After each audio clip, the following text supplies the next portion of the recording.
ಅಂಕೋಲಾ ತಾಲೂಕಿನಲ್ಲಿ ಕಾಂಗ್ರೆಸ್ ಮುಖಂಡ ಗೋಪಾಲಕೃಷ್ಣ ನಾಯ್ಕ್ ಅವರ ಮೇಲೆ 6 ಮಂದಿ ದುಷ್ಕರ್ಮಿಗಳು ಮಾರಕಾಸ್ತ್ರಗಳಿಂದ ದಾಳಿ ನಡೆಸಿದ್ದಾರೆ. ಚಾಕು ಇರಿತದಿಂದ ತೀವ್ರವಾಗಿ ಗಾಯಗೊಂಡಿರುವ ಅವರನ್ನ ಆಸ್ಪತ್ರೆಗೆ ದಾಖಲಿಸಲಾಗಿದೆ. ಆರೋಪಿಗಳಿಗೆ ಪೊಲೀಸರು ಬಲೆ ಬೀಸಿದ್ದಾರೆ. ಅಂಕೋಲಾ ಪಟ್ಟಣದಲ್ಲಿ ಬೆಚ್ಚಿ ಬೀಳಿಸುವಂತಹ ಘಟನೆಯೊಂದು ನಡೆದಿದ್ದು, ಕಾಂಗ್ರೆಸ್ ಮುಖಂಡ ಗೋಪಾಲಕೃಷ್ಣ ನಾಯ್ಕರ ಮೇಲೆ 6 ಮಂದಿ ಅಪರಿಚಿತ ದುಷ್ಕರ್ಮಿಗಳು ಮಾರಕಾಸ್ತ್ರಗಳಿಂದ ಭೀಕರವಾಗಿ ದಾಳಿ ನಡೆಸಿದ್ದಾರೆ. ಚಾಕು ಇರಿತದಿಂದ ತೀವ್ರವಾಗಿ ಗಾಯಗೊಂಡಿರುವ ಅವರನ್ನ ಆಸ್ಪತ್ರೆಗೆ ದಾಖಲಿಸಿ ಚಿಕಿತ್ಸೆ ನೀಡಲಾಗಿದೆ. ಅಂಕೋಲಾ ಪಟ್ಟಣದ ಹೃದಯ ಭಾಗದಲ್ಲಿ ಈ ಘಟನೆ ನಡೆದಿದ್ದು, ಸಾರ್ವಜನಿಕರಲ್ಲಿ ಆತಂಕ ಮೂಡಿದೆ. ಕಾಂಗ್ರೆಸ್ ಮುಖಂಡ ಗೋಪಾಲಕೃಷ್ಣ ನಾಯ್ಕ್ ಅವರು ಅಂಕೋಲಾದಲ್ಲಿ ತಮ್ಮ ಕೆಲಸದ ನಿಮಿತ್ತ ತೆರಳುತ್ತಿದ್ದಾಗ ಗೋವಾ ನೋಂದಣಿಯ ಹೊಂದಿರುವಂತಹ ಕಾರಿನಲ್ಲಿ ಬಂದ 6 ಮಂದಿ ಅಪರಿಚಿತರು ಹಠಾತ್ತನೆ ದಾಳಿ ಮಾಡಿದ್ದಾರೆ. ದುಷ್ಕರ್ಮಿಗಳು ಗೋಪಾಲಕೃಷ್ಣ ನಾಯ್ಕ್ ಅವರ ಹೊಟ್ಟೆ ಮತ್ತು ತಲೆಯ ಭಾಗಕ್ಕೆ ಚಾಕುವಿನಿಂದ ಇರಿದು ಪರಾರಿಯಾಗಿದ್ದಾರೆ. ಈ ಭೀಕರ ದಾಳಿಯ ಸಂದರ್ಭದಲ್ಲಿ ಗೋಪಾಲಕೃಷ್ಣ ನಾಯ್ಕ್ ಅವರ ಜೊತೆಗಿದ್ದ ಇನ್ನೊಬ್ಬ ವ್ಯಕ್ತಿಗೂ ದುಷ್ಕರ್ಮಿಗಳು ಚಾಕು ಇರಿದಿದ್ದು ಅವರಿಗೂ ಗಾಯಗಳಾಗಿದೆ. ಕೂಡಲೇ ಸ್ಥಳೀಯರು ಗಾಯಾಳುಗಳನ್ನ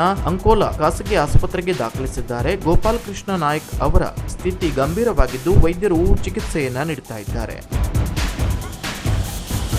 ವಿಷಯ ತಿಳಿಯುತ್ತಿದ್ದಂತೆ ಉತ್ತರ ಕನ್ನಡ ಜಿಲ್ಲಾ ಪೊಲೀಸ್ ವರಿಷ್ಠಾಧಿಕಾರಿ ದೀಪನ್ ಅವರು ಸ್ಥಳಕ್ಕೆ ಭೇಟಿ ನೀಡಿ ಪರಿಶೀಲನೆ ನಡೆಸಿದ್ದಾರೆ. ಘಟನಾ ಸ್ಥಳದಲ್ಲಿ ಸಾಕ್ಷ್ಯಗಳನ್ನ ಸಂಗ್ರಹಿಸಲಾಗಿದ್ದು ಅಂಕೋಲಾ ಪೊಲೀಸ್ ಠಾಣೆಯಲ್ಲಿ ಪ್ರಕರಣ ದಾಖಲಾಗಿದೆ. ದಾಳಿ ನಡೆಸಿದವರು ಯಾರು, ದಾಳಿಗೆ ಹಳೆಯ ದ್ವೇಷವೇ ಕಾರಣವೇ ಅಥವಾ ರಾಜಕೀಯ ಪ್ರೇರಿತವೇ ಎಂಬ ಬಗ್ಗೆ ಪೊಲೀಸರು ತನಿಖೆ ಆರಂಭಿಸಿದ್ದಾರೆ.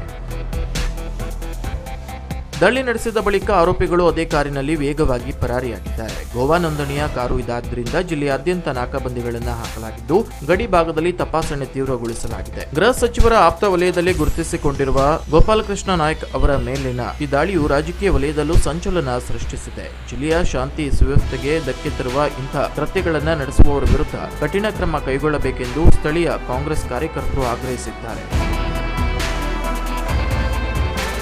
Koojalli times news Ankola.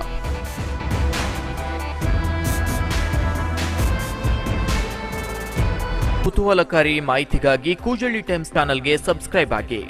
ಪಕ್ಕದಲ್ಲಿರುವ ಬೆಲ್ ಐಕಾನ್ ಅನ್ನು ಪ್ರೆಸ್ ಮಾಡಿ.